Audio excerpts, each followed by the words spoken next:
हाग्रामा महिलारिनि बिसि सेवलि महिलारिया बिधान सभा बिसायख'थियाव बिजाथि जागोन नामा? बेखौ लानानै रायजो राजाफ्रा फैगौ एम.एल.ए. इलेक्सनाव हाग्रामा महिलारिनि बिसि सेवलि महिलारिखौ 3 नं क'क्राझार बियाबाव केन्डिडेट बानायनो थाखाय जायगानि रायजो राजाफोरा हाग्रामा महिलारि सार आरो बि.पि.एफनि सोद्रोमाफोरखौ खावलायदों।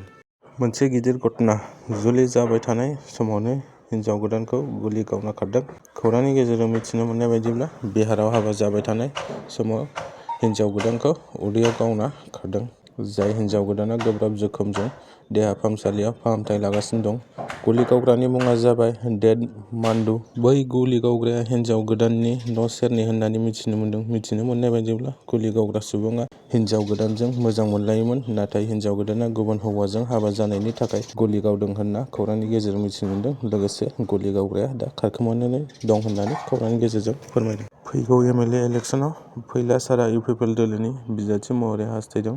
41 नं मानास बिधान सभा बियाबनिफ्राय फैला जे बरगयारिया इउ.पि.पि.एल दोलोनि बिजाथि महरै हास्थायदों। बिथाङा फोरमायदों दि फैगौ एम.एल.ए. इलेक्सनाव इउ.पि.पि.एल दोलोआव गावखौ बिजाथि बानायोब्ला देरहागोना रोखा आरो 41 नं मानासनि रायजो राजाफोराबो बेखौ हास्थायो होनना खौरांनि गेजेरजों बिथाङा फोरमायदों। फैगौ समावसो जों नायनांसिगोन इउ.पि.पि.एल दोलोनि राजखान्थि दैदेनगिरिफोरा फैला जे बरगयारिखौ बिजाथि महरै सायख'गोना सायख'आ जों खौरांनि गेजेरजों उनावसो मिथिसिगोन। मोनसे गोनांथार खौरां एपिडिसिएलनि कास्टमारफोरनि थाखाय खौरांनि गेजेरजों एपिडिसिएलनिफ्राय फोरमायदों दि फैगौ 28 फेब्रुआरिनिफ्राय हरनि 9 रिंगानिफ्राय 2 मार्चनि फुंनि 9 रिंगासिम साननै एपिडिसिएलनि पर्टेलआ बन्द थागोन।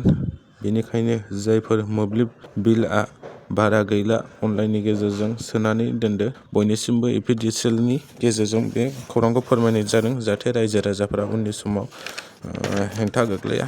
बेनिखायनो जायनि कारेन्ट बिलआ खम जानानै दं दानो सोनानै दोनखादो रायजो राजाफोरा।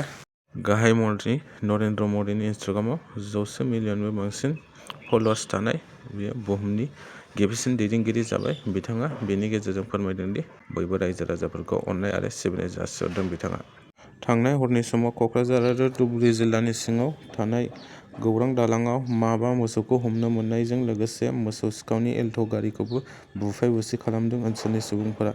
बे जाथायखौ खोनानाय लोगो लोगो साखाथिनि पुलिस थाना सालख'सा पुलिस बिबानगिरिफोरा जाथायसिम थांना जाथायखौ सुग्लायो। बै मोसौ सिखावजों लोगोसे थानानि मानसिफोरा रायजो राजाफोरखौ सुख्लायना बै मोसौ सिखाव सुबुंफोरखौबो थानासिम हमना लाबोयो।